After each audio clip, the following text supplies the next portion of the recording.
Assalamualaikum warahmatullahi wabarakatuh. Jumpa lagi dengan saya, Ibu Novrianti. Kali ini dalam mata kuliah Bahasa Indonesia, menyusun kalimat efektif, kita melanjutkan minggu lalu ya, tentang kalimat efektif, yaitu hati-hati dalam menggunakan kata yang tidak tepat. Jadi nanti kita akan bersama-sama melihat sebenarnya apa saja sih kata yang tidak tepat, diksi apa saja sih yang tidak tepat dalam menyusun sebuah kalimat supaya kalimatnya menjadi lebih efektif, terutama kalian nanti yang akan menyusun karya ilmiah gitu ya. Nah, kita harus memikirkan kata apa yang tepat dalam kalimat-kalimat kita. Langsung saja, semoga kalian juga pada hari ini tetap fit ya, melaksanakan aktivitas, terutama aktivitas pembelajaran kita yang masih padat menjelang Lebaran. Oke, kalimat yang dibuat harus efektif, supaya apa sih? Supaya minggu lalu juga sudah disinggung ya, informasi yang disampaikan tepat sasaran. Kesalahan tafsir dapat dikurangi, kemudian tulisan kita menjadi indah. Artinya kalau tulisan sudah indah, maka komunikasi kita pasti lancar. Dan akan terlihat tuh si penulis atau yang mengucapkan kalimat itu memiliki kemampuan komunikasi. Dia punya gaya bahasa yang dimengerti orang. Ada orang yang mungkin terlihat keren dalam berbicara, tapi kalimat-kalimatnya itu semua pemborosan. Artinya dia tidak menggunakan kata-kata yang hemat. Apa maksudnya hemat kata? Nah, apakah ada kalimat yang boros? Tentu ada. Kita lihat kalimat apa yang boros. Seperti apa hemat kata itu? Sebagaimana tadi yang sudah disinggung bahwa ternyata hari ini kita akan bersama-sama membahas tentang ciri-ciri kalimat efektif. Ada sekitar 7 ciri kalimat efektif, mulai dari kesepadanan, keparalelan, ketegasan, kehematan itu sendiri ya, kemudian kecermatan, kepaduan, dan kelogisan. Nah, kalimat efektif terdiri dari 7 ciri ini. Atau paling tidak dia mencakup ketujuh ciri ini. Kemudian terakhir ada diksi. Pilihan kata pada kalimat efektif. Sebenarnya bagaimana sih diksi yang pas supaya kalimat kita menjadi efektif gitu ya. Ciri kalimat efektif yang pertama adalah kesepadanan atau kesatuan. Maksudnya apa? Lihat gambar di sini, ada timbangan. Artinya ada keseimbangan antara apa yang kita pikirkan ya dengan struktur bahasa yang dipakai. Nah, kalimat orang yang mampu membuat kalimat efektif adalah pikirannya itu sampai sebagaimana bahasa yang ia gunakan. Maksudnya gimana sih Bu? Maksudnya dia ingin menyampaikan ini tapi pakai bahasa Inggris gitu ya Bu sehingga kita tidak mengerti. Oh bukan seperti itu maksudnya. Ketika dia berbicara dalam bahasa Indonesia, misalnya dia ingin bilang kalau perempuan-perempuan itu cantik. Tapi dia gunakan bahasa yang berbelit-belit. Itu loh, perempuan itu loh cantik. Boros tidak kalimat itu? Iya, sangat boros ya. Artinya tinggal bilang saja perempuan-perempuan itu cantik atau para perempuan itu cantik atau perempuan itu cantik, sudah selesai. Sampai di situ. Ciri dari kesepadanan itu tadi ya. Jadi ciri kalimat efektif yang pertama adalah kesepadanan, namun kesepadanan ini pun punya ciri. Yang pertama, subjek dan predikatnya jelas. Jelas kalau subjek dan predikatnya ada, jelas, sudah pasti dia sepadan. Hindari menggunakan kata depan ya, kata depan apapun. Baik di, dalam, bagi, untuk, pada, dan sebagainya. Di depan atau sebelum subjek. Jadi nggak bisa kata depan itu meskipun dia disebut kata depan, tapi dia tidak diletakkan di depan sebelum subjek. Contohnya begini, yang salah berwarna kuning ya. Bagi semua mahasiswa, perguruan tinggi ini harus membayar uang kuliah. Oh salah, bahasanya bukan seperti itu. Coba kita ulangi intonasinya. Bagi semua mahasiswa perguruan tinggi ini harus membayar uang kuliah. Maksudnya ambigu ya, nggak jelas ya. Yang subjeknya bagi semua mahasiswa perguruan tinggi ini atau semua mahasiswa perguruan tinggi ini. Ya yang benar adalah semua mahasiswa perguruan tinggi ini. Baginya itu tidak tepat diletakkan di situ. Yang benar adalah semua mahasiswa di perguruan tinggi ini, semua mahasiswa perguruan tinggi ini harus membayar uang kuliah. Nah, itu yang benar. Artinya di sini kita harus menghilangkan kata depan yang tidak berguna. Siapa yang sering menemukan kalimat seperti ini? Sangat sering pastinya ya. Kepada semua mahasiswa diharapkan, nah tidak tepat. Kepada diletakkan di depan. Yang benar adalah semua mahasiswa diharapkan. Nih. Nah, begitu ya. Oke, kadang-kadang kita terlalu terlena menggunakan kalimat yang biasa kita ucapkan itu terbawa dalam tulisan. Padahal itu tidak tepat. Maka sangat penting sekali memeriksa apa yang sudah kita tulis ya. Tapi jangan sebelum kita menulis kita sibuk memeriksa. Ujung-ujungnya nanti tidak jadi menulis gitu. Tidak ada subjek ganda. Ini ciri kesepadanan atau kesatuan yang kedua. Tadi subjek sama predikatnya jelas ya. Yang kedua adalah tidak ada subjek ganda. Kenapa tidak ada subjek ganda? Ya supaya efektif. Subjek ganda ini bikin orang bingung. Yang mana sih sebenarnya maksud dari kalimat ini? Yang mana sebenarnya maksud pernyataan ini? Contoh yang keliru adalah pelaksanaan kegiatan itu saya dibantu oleh dosen-dosen. Jelas ini terlihat sekali tidak efektif. Yang benar adalah dalam pelaksanaan kegiatan itu saya dibantu oleh para dosen. Atau kita balik, saya dibantu oleh para dosen dalam melaksanakan kegiatan itu. Lebih baik lagi.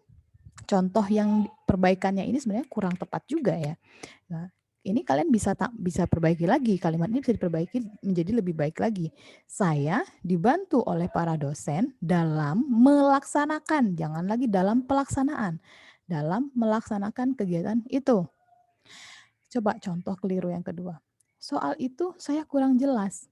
Ini sering kita dengar ya, tapi itu tidak tepat. Yang tepat adalah soal itu bagi saya kurang jelas. Atau bagi saya atau saya merasa soal itu kurang jelas. Berarti bisa ya Bu, kalau kita memperbaiki kalimat efektif itu kita mengganti kata atau menambah diksi. Boleh sekali.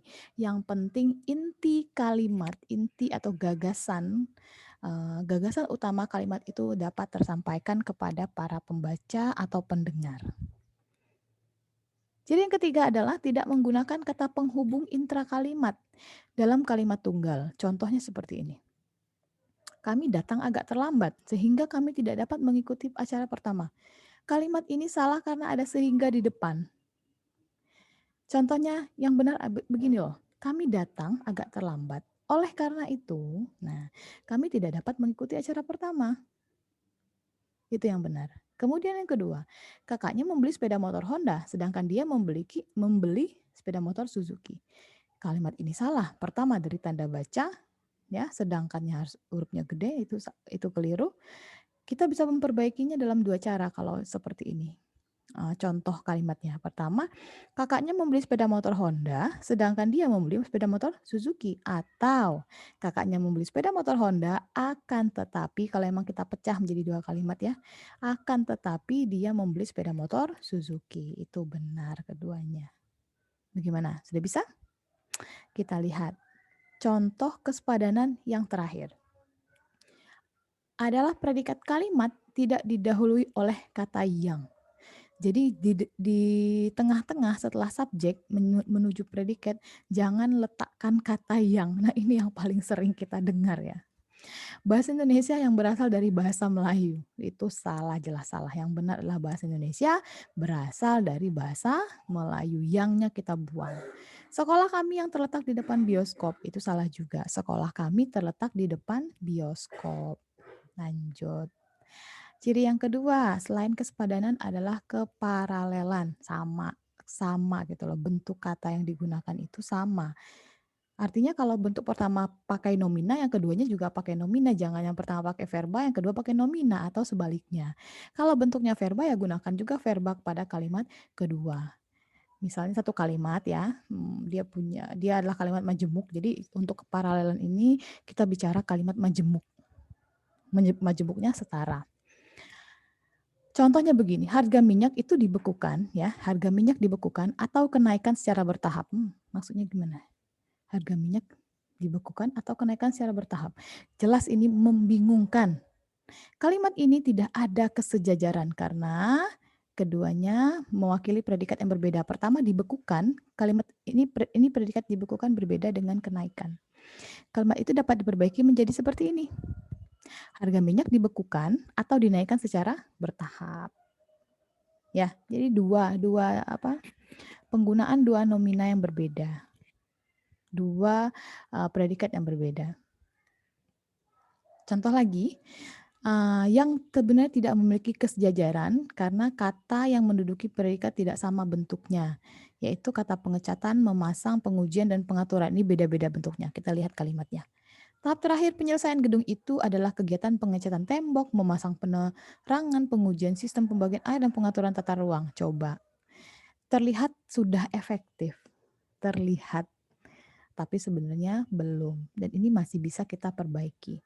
Menjadi seperti ini. Tahap terakhir penyelesaian gedung itu adalah kegiatan pengecatan tembok, pemasangan penerangan. Nah, coba pengecatan dengan memasang beda fungsi, ya, beda makna. Nah, ini tadi pilihan kata yang tepat. Kalau di awal dengan pe, semuanya pakai pe, ya kan awalan pean, semua juga pakai pean. Objeknya tembok, pengecatan objeknya tembok, pemasangan objeknya penerangan, ya. Pengujian sistem pembagian air dan pengaturan tata ruang. Jadi hanya satu kata saja yang diperbaiki sehingga dia menjadi efektif. Gitu. Lanjut. Ciri yang ketiga, pertama tadi kesepadanan, kedua adalah keparalelan, ciri yang ketiga kalimat efektif apa? Ketegasan atau penekanan. Maksudnya apa? Kita tonjolkan ide pokoknya dari kalimat yang kita temukan. Biar terlihat, oh ya benar, ini efektif. Cara satu, kita letakkan kata yang ingin ditonjolkan itu di depan atau di awal kalimat. Contoh, harapan presiden rakyat membangun bangsa dan negara ini dengan kemampuan yang ada pada dirinya. Penekanannya siapa? Ya presiden mengharapkan. Tapi lebih baik kita ubah kalimatnya menjadi seperti ini. Presiden mengharapkan rakyat membangun bangsa dan negara ini dengan kemampuan yang ada pada dirinya. Gitu. Cara kedua, membuat urutan kata yang logis. Kalimat ini coba perhatikan. Bukan 1.000, sejuta, atau 100, tapi berjuta-juta rupiah. Wah, sangat-sangat boros. Ia telah membantu anak-anak terlantar. Coba kita perbaiki, bukan 1.000, sejuta, atau 100, tetapi berjuta-juta rupiah. Ia telah membantu anak-anak terlantar. Yang mana sih yang diperbaiki, Bu?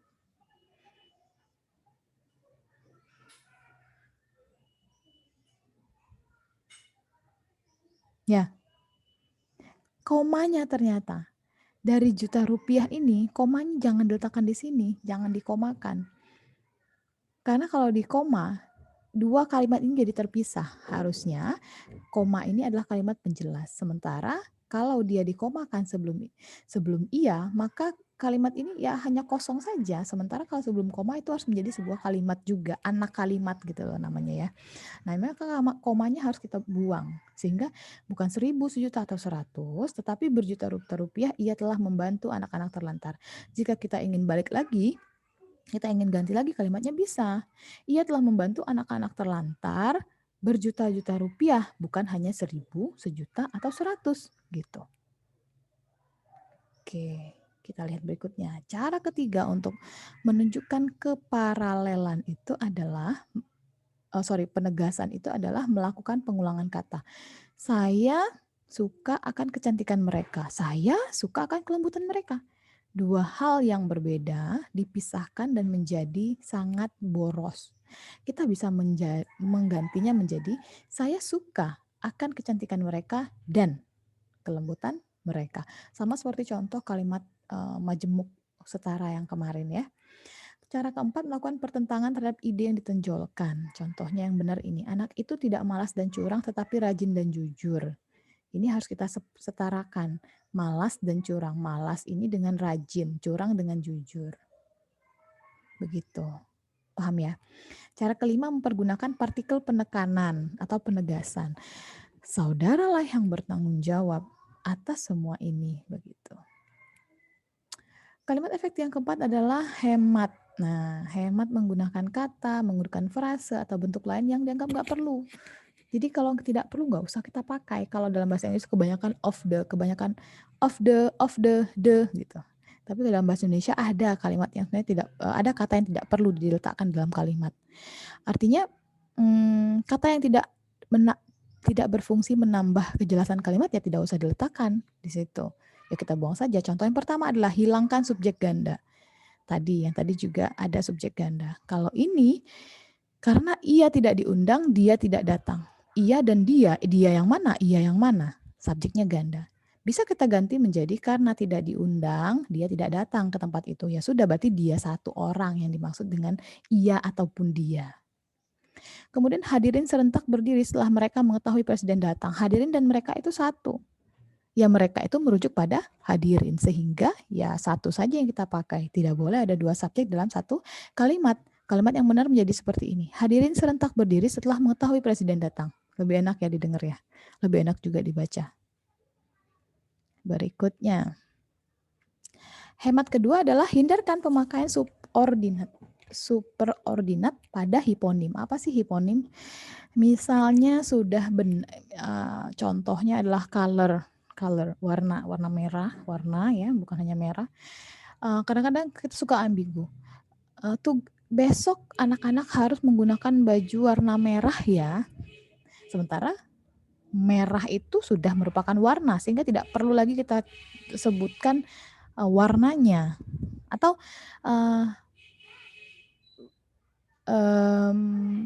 kutilang sedang bermain di tempat itu, atau harimau sedang makan. Itu yang benar. Kalau yang salahnya begini, binatang harimau atau hewan harimau sedang makan. Ya, harimau itu sudah hewan, sudah satwa ya. Satwa harimau, tidak perlu lagi seperti itu. Atau satwa burung. Nah, tidak tepat. Salah satu saja. Kalau satwa ya satwa, atau burung ya burung gitu. Atau dengan kata ganti spesiesnya. Karena kita kehutanan nanti kalian juga harus seperti itu. Jangan tumbuhan pakis ya. Jangan tumbuhan Melaleuca-leucadendron ditanam oleh petani menggunakan jarak tanam 2 meter persegi. Nah, jangan seperti itu ya. Sudah pakai saja Melaleuca-leucadendron ditanam petani dengan jarak 2 meter antar pohon seperti itu. Contoh seperti ini, ia memakai baju warna merah, ia memakai baju merah. Di mana engkau menangkap burung pipit itu? Di mana engkau menangkap pipit itu? Ya, pipit bukan sebuah nama, bukan seseorang. Nggak mungkin dong orang tidak tahu kalau pipit itu adalah seekor burung. Pasti tahu, siapapun tahu pipit itu adalah seekor burung. Kecuali kalimat yang dia gunakan bukan menangkap. Di mana engkau bertemu pipit, pipit itu P-nya besar. Maka pipit yang dimaksud adalah pasti seorang manusia. Tapi kalau menangkap pipit tidak mungkin menangkap seorang manusia. Ia benar-benar akan datang hari Selasa besok. Ia benar-benar akan datang Selasa besok. Sering sekali kita menggunakan kata yang tidak kita sadari bahwa dia itu tidak hemat ya atau boros. Lanjut, hindari kesinoniman dalam satu kalimat. Misalnya, naik itu sinonimnya ke atas, ya turun pasti ke bawah. Sering sekali kita, ya kamu kapan turun ke bawah ya? Turun pasti ke bawah. Yuk kita naik ke atas. Ya naik pasti ke atas. Atau yuk kita naik, yuk kita ke atas. Mari bersama kita ke bawah. Mari bersama kita turun. Mari kita turun bersama, gitu. Dan hanya dengan saja. Kamu tidak hanya membawa badannya saja, ya hanya ya saja, only dalam bahasa Inggris. Kata sejak dengan kata dari, wah ini yang paling sering. Sejak dan dari ini sangat sering digunakan. Yang paling sering Ibu baca adalah tujuan dari penelitian ini. Dari, tujuan dari. Cukup dengan tujuan penelitian ini, tidak perlu dari. Ini contoh yang salah. Sejak dari pagi dia bermenung. Waduh, pemborosan sekali ya. Sejak pagi dia bermenung, itu yang benar. Dia hanya membawa badannya saja, contoh yang A ini. Yang benar ya dia hanya membawa badannya atau dia membawa badannya saja. Gitu. Kalimat B tadi kalau misalnya kita tidak gunakan yang contoh yang benar seperti ini, kita bisa ganti. Kita ambil salah satu saja. Dari pagi dia bermenung. Atau sejak pagi dia bermenung. Tinggal pilih salah satu. Oke. Cara hemat keempat, tidak menjamakan kata-kata yang sebenarnya sudah jamak. Kalau dalam bahasa Inggris people nggak pakai s, nggak mungkin orang pakai peoples ya, karena people itu sudah jamak. Nah kalau dalam bahasa Indonesia tamu-tamu sudah jamak, Para tamu-tamu tidak tepat. Kalau kita mau pilih salah satu, para tamu atau tamu-tamu. Beberapa orang-orang, ya, beberapa ini sudah jamak, orang-orang sudah jamak. Kalau kita mau pakai salah satu, orang-orang saja, ya, orang-orang atau beberapa orang. Contohnya seperti ini. Bisa? Ciri yang terakhir, yang kelima, kalimat efektif itu adalah kecermatan. Tidak ada tafsir ganda. Semua orang paham bahwa pilihan katanya tepat. Orang akan langsung mengerti tujuannya ini loh. Contoh yang salah adalah mahasiswa perguruan tinggi yang terkenal itu menerima hadiah. Nah, di sini ambigu. Yang terkenal itu perguruan tingginya atau mahasiswanya? Sehingga kita mengganti mahasiswa dari perguruan tinggi yang terkenal itu. Nah, kalau kalimatnya menjadi seperti ini kan jelas. Berarti yang terkenal itu adalah perguruan tingginya, bukan mahasiswanya. Kalimat penjelas, subjek penjelasnya adalah dari perguruan tinggi yang terkenal itu. Sebenarnya dia hanya ngomong mahasiswa itu menerima hadiah. Gitu. Tapi dia ingin menekankan bahwa mahasiswa yang mana sih? Mahasiswa dari perguruan tinggi yang terkenal itu loh. Kalimatnya menjadi seperti ini. Mahasiswa dari perguruan tinggi yang terkenal itu menerima hadiah. Bukan mahasiswa perguruan tinggi yang terkenal itu menerima hadiah. Bukan seperti itu. Jangan kalian menemukan kalimat ini mentang-mentang ada dari, oh ini tidak efektif, maka darinya harus kita buang. Jadilah kalimatnya itu menjadi salah sehingga menimbulkan tafsir ganda. Hati-hati, tidak semua penggunaan kata depan, dari, tadi hiponim itu juga tidak tepat. Jadi kalian harus pikirkan tujuan kalimat ini kemana, diksinya ini mengarah kemana sehingga konotasi dan denotasinya tepat. Oke, nanti kita bicara konotasi dan denotasi di akhir ya. Jadi yang keenam adalah padu. Informasinya satu kalimat itu satu informasinya, nyambung, tidak bertele-tele, tidak menunjukkan bahwa orang yang menyampaikan, baik dia secara lisan maupun dalam tulisan, itu terlihat tidak sistematis atau terlihat tidak bisa bicara, terlihat tidak bisa menulis. Contohnya begini, kalimat yang panjang, coba kalian baca titiknya berada pada baris ke-5. Apakah ini satu tarikan nafas? Kalimat yang benar adalah satu tarikan nafas selesai dan orang mengerti. Kita baca ya. Ibu coba baca ya sama-sama ya. Kita harus dapat mengembalikan kepada kepribadian kita orang-orang kota yang telah terlanjur meninggalkan rasa kemanusiaan itu dan yang secara tidak sadar bertindak keluar dari kepribadian manusia Indonesia dari sudut kemanusiaan yang adil dan beradab. Capek. Kita pelan-pelan. Kita harus dapat mengembalikan kepribadian kita, orang-orang kota yang telah terlanjur meninggalkan rasa kemanusiaan itu. Mana subjeknya? Kita, kepribadian kita, orang-orang kota, atau rasa kemanusiaan itu? Mana predikatnya? Dan yang secara tidak sadar, mana predikatnya? Mana kalimat penjelasnya? Coba. Nah, Anda perbaiki kalimat tersebut supaya menjadi kalimat yang padu dan tidak bertele-tele. Jangan lupa ketik ya di kolom komentar juga bahwa Anda hadir, tapi kalimat yang tadi, yang ini Anda perbaiki, Anda unggah di V-Class. Jadi semuanya harus belajar memperbaiki kalimat ini, kemudian nanti ini dijadikan tugas oleh Ibu, kalian memasukkan tugas Anda dalam online text ya di V-Class ya. Tunjukkanlah kalimat terbaik yang telah Anda perbaiki. Termasuk juga akan ada tugas berikutnya itu dijadikan satu. Kalimat ini tadi sudah ya, ini tugasnya ya. Perbaiki kalimat yang panjang dan bertele-tele ini jadi suatu kalimat yang efektif dan dimengerti orang.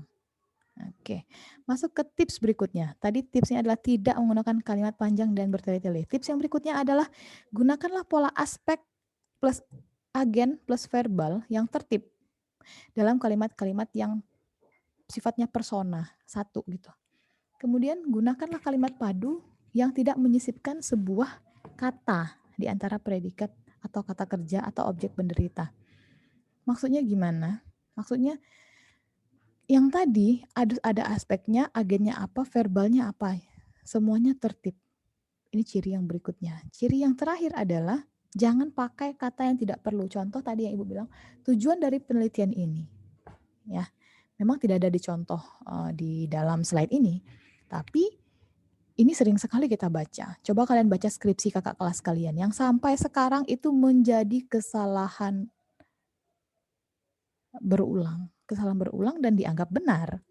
Jadi kesalahan yang tidak dibenarkan lama-kelamaan kalau udah umum orang pakai dianggap sebuah kebenaran, padahal itu keliru. Sehingga nanti kalian yang bertugas membenarkan. Kalau bimbingan dengan ibu, jelas itu ibu coret. Tujuan dari penelitian ini itu salah. Tujuan penelitian ini bla bla bla bla adalah yang benar. Darinya tidak digunakan. Nah, contoh yang tadi merupakan contoh menyisipkan sebuah kata. Tidak perlu menyisipkan kata dari di antara predikat kata kerja. Tujuan penelitian ini adalah ini. Tujuan penelitian ini adalah itu apa namanya? Menunjukkan, menjelaskan kalimatnya, predikatnya. Darinya tidak perlu kita pakai. Nah, ini perbaiki pula kalimat-kalimat ini. Jadikan satu dengan tugas yang tadi. Surat itu saya sudah baca, perbaiki. Benar tidak kalimatnya seperti itu? Saran yang dikemukakannya kami akan pertimbangkannya. Terlihat tidak efektif. Mereka membicarakan tentang kehendak rakyat.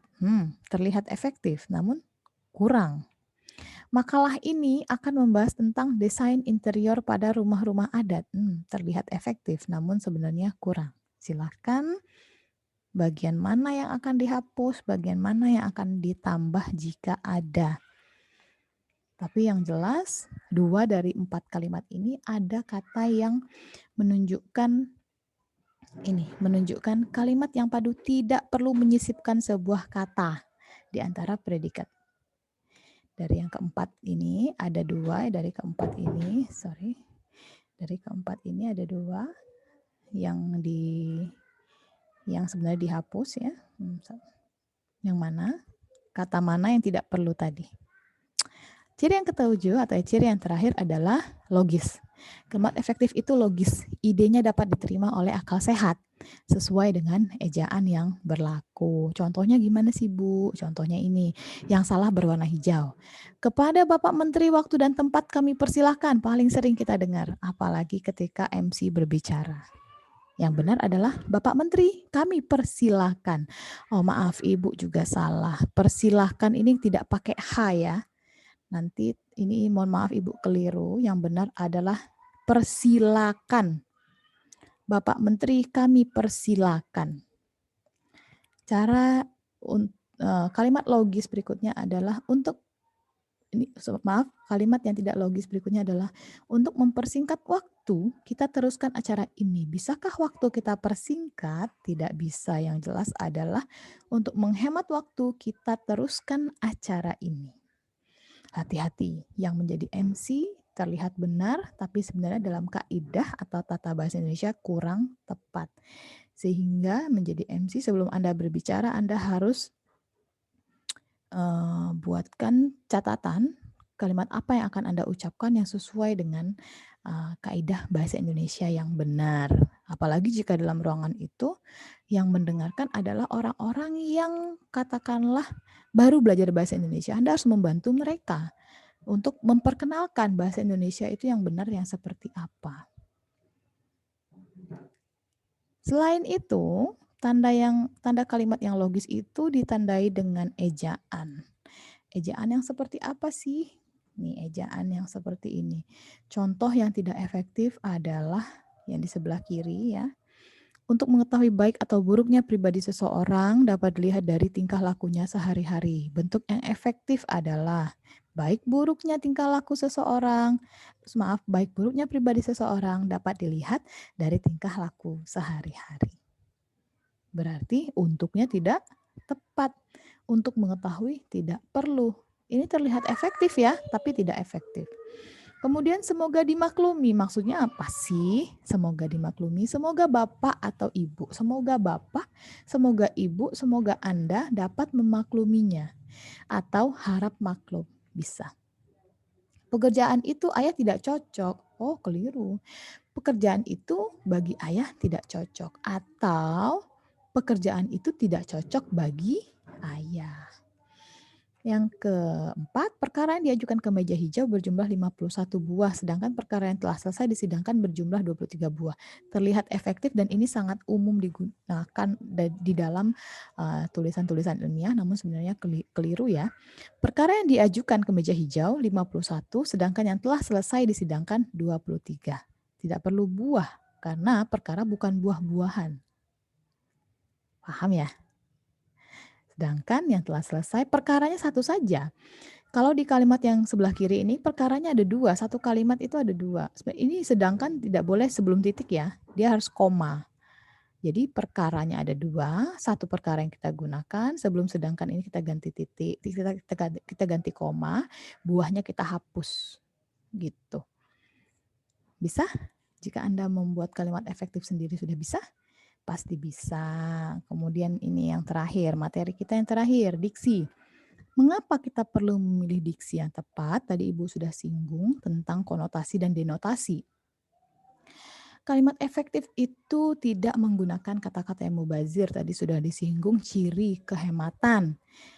Tapi kalimat efektif meskipun tidak mubazir, dia juga tidak kekurangan kata. Artinya ada kalimat panjang yang kurang bermanfaat dan itu harus kita hindari. Diksi itu berarti makna bergantung padanya. Pilihlah diksimu karena makna itu bergantung pada itu. Keliru menempatkan diksi, maka muncul konotasi yang beda. Konotasi yang beda muncul interpretasi yang beda pula. Apa sih konotasi? Konotasi itu nilai, ya, rasa, gambaran yang ada di samping denotasi. Apa denotasi? Ya, pernyataan fakta. Konsep dasar yang didukung oleh kata-kata. Dalam kata lain, denotasi itu adalah kalimat yang mengandung makna nyata yang sebenarnya. Sementara makna yang tambahan, ada ya satu kalimat yang menggunakan makna tambahan, itu membubuhkan sikap, membubuhkan nilai atau rasa tertentu pada bahasa yang dia gunakan. Bagaimana memilih diksi yang tepat? Materinya sudah Ibu siapkan di dalam V-Class. Materi yang Ibu jelaskan pada hari ini juga sudah Ibu sediakan dalam V-Class. Jadi kalian tinggal membaca ulang, termasuk juga materi diksi ini. Kalian baca, pahami satu persatu, contohnya yang bagaimana menggunakan diksi. Jika ada pertanyaan, jangan lupa langsung kita di WA grup saja. Baik, terima kasih untuk hari ini, untuk pertemuan yang pertama, materi yang pertama. Kita istirahat dulu. Ibu ucapkan terima kasih atas kehadiran virtual Anda. Jangan lupa tuliskan kehadiran Anda, nama, NIM, jurusan, ya, kelas apa, hadir pada video pembelajaran ini di YouTube. Dan jangan lupa like, komen, dan subscribe. Share video ini sebanyak-banyaknya. Terima kasih. Assalamualaikum warahmatullahi wabarakatuh. Selamat pagi, salam sejahtera untuk kita semua.